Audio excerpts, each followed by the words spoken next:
Today's review is coming from the British house Floris, London. 1962 was released in 2016, and for this, and I think most of the Floris releases, the perfumer or nose is unknown. I will tell you the backstory about how I came to get my bottle. 1962 is one of those perfumes that gets talked about a lot in very kind of specific fragrance circles.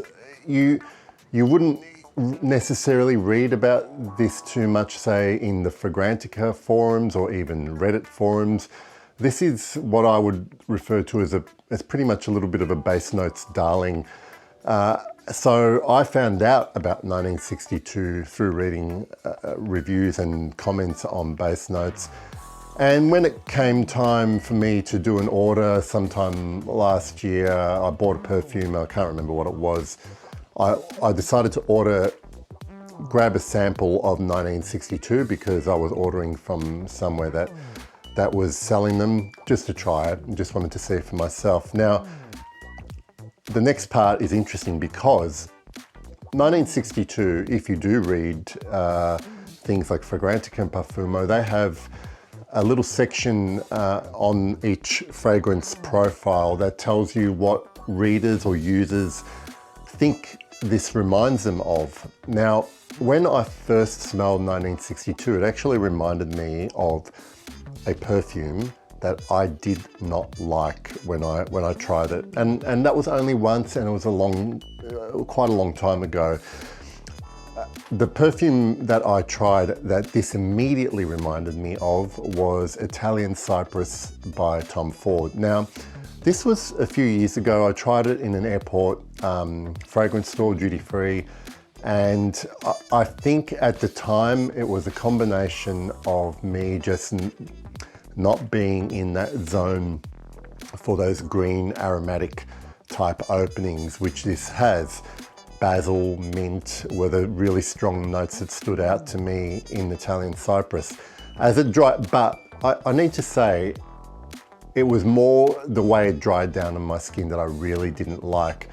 Now, for some reason, I smelled 1962. The opening immediately reminded me of Italian Cypress. However, the difference is that the dry down on this I find to be just exquisite compared to my memory of Italian Cypress. I'm also told that this is reminiscent of, well, it reminds some people of the original vintage Polo Green by Ralph Lauren. Now, I'm unencumbered with any knowledge of vintage Polo Green, so I can't tell you in this video whether in fact it does. Just, there are some people I respect and trust in terms of their noses, so when they say it does, I believe them. Let's talk about what this actually smells like. It opens up green aromatic, okay? Now, if you look at the note pyramid, it's one of these fragrances where you go, okay, yes, there is this note, there is that note. But if you were to smell this blind, I'll speak for myself. I love this because it's so well blended that the opening citrusy greens, I can't distinguish what's actually in them. Other than to say that it reminded me of Italian Cypress, I think there is this gorgeous spicy herbalness that's going on in the opening. So I do know there is basil, there is spearmint in here, and I get those characteristics, okay? Although it's not like I would have gone, oh yeah, there's basil in here or spearmint, but basil and spearmint make sense in this opening.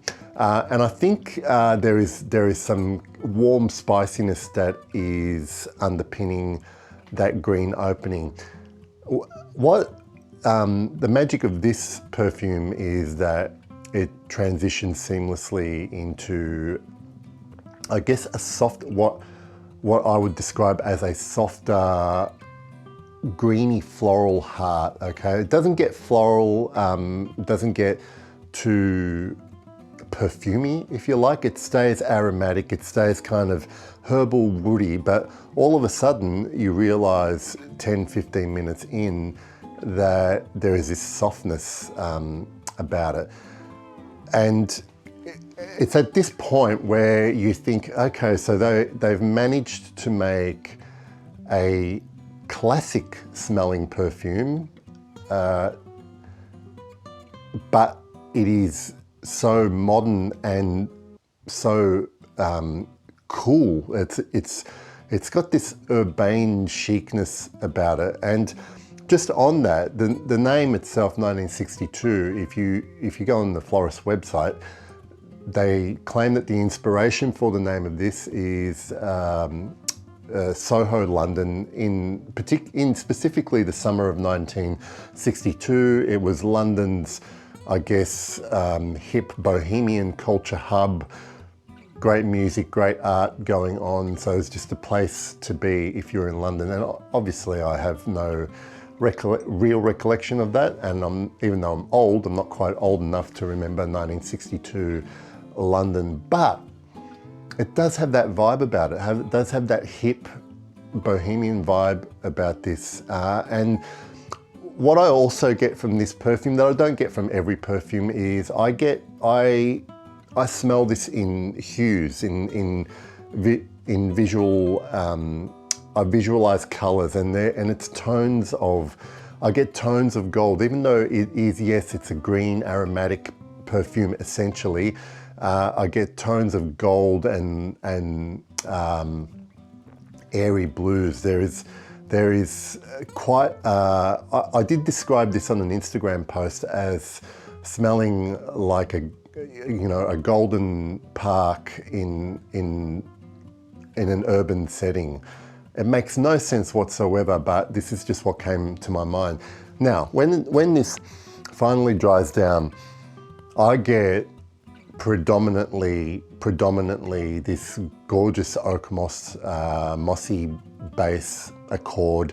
I don't know what it's made with. I have to presume that there's no real oak moss in here, but I get, I have some Oak Moss Absolute that I sniff occasionally, and every time I sniff it, I get different facets, but one of my favorite things that usually comes out with Oak Moss Absolute is this kind of cigarette ashy characteristic that I get in 1962. And being an ex-smoker, I'm familiar with that smell. And this morning, after I'd sprayed this on as my scent of the day, I made myself a coffee.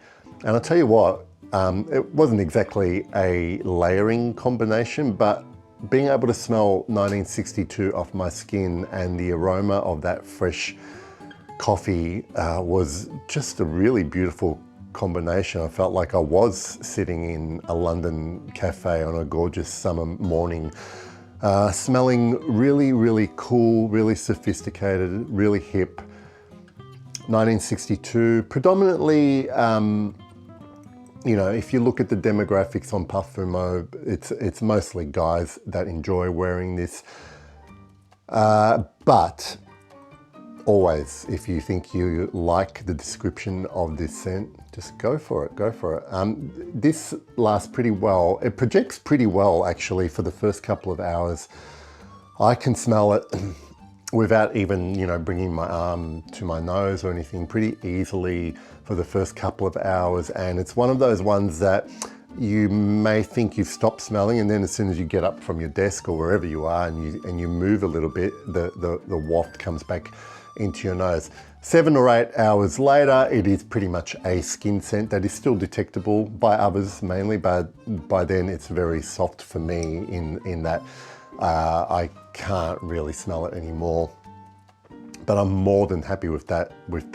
It's just a really, I don't know if you can tell in the way I'm talking about it, but everywhere of this deepens my love for it. And on this occasion, as in probably most occasions, Base Notes was right about 1962. It is a wonderful perfume. Yes, you could accuse it of being a little bit derivative, but it's got a better dry down for me than Italian Cypress, and it's cheaper than Italian Cypress, and I'll probably never get much of an opportunity to smell vintage Polo Green.